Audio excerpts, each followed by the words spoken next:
Kami dari Asosiasi Pengusaha Reklame Sulawesi Selatan Indonesia apresi melihat pencurian vinyl billboard ini yang sudah berlangsung lama. Ini udah puluhan tahun ini begini terus ini.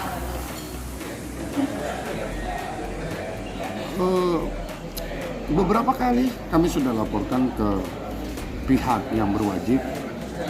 Beberapa kali juga sudah ada yang kami tangkap langsung dan kami serahkan ke pihak berwajib.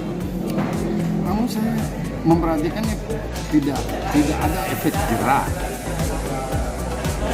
Sehingga saya coba berpikir lain bahwa pencurian vinyl ini yang nilainya sangat rendah, malah yang kami sempat dapat informasinya itu dijual paling mahal 1 juta, malah 600 sampai 1 juta lah jualnya. Dimana pencurian ini dikerjakan oleh 4 orang biasanya, terus menggunakan sarana kendaraan, malah ada yang pakai mobil pickup, tangga apa segala. Sehingga kita berpikir, jangan-jangan ada tujuan-tujuan lain pencurian ini. Misalnya merusak nama baik pengusaha-pengusaha lokal yang bergerak dalam industri reklame ini, sehingga membuat pencitraan kepada langganan kami, pengguna-pengguna billboard kami, untuk mencari titik-titik reklame yang aman, nyaman.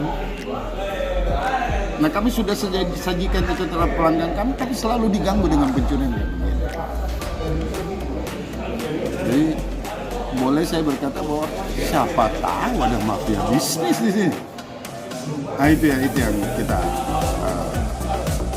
khawatirkan, dan semoga itu tidak terjadi. Tapi kami sudah bekerja keras dan selalu akan terus mengikuti ini sehingga kita bisa membuktikan apakah betul ada mafia seperti ini khusus untuk mau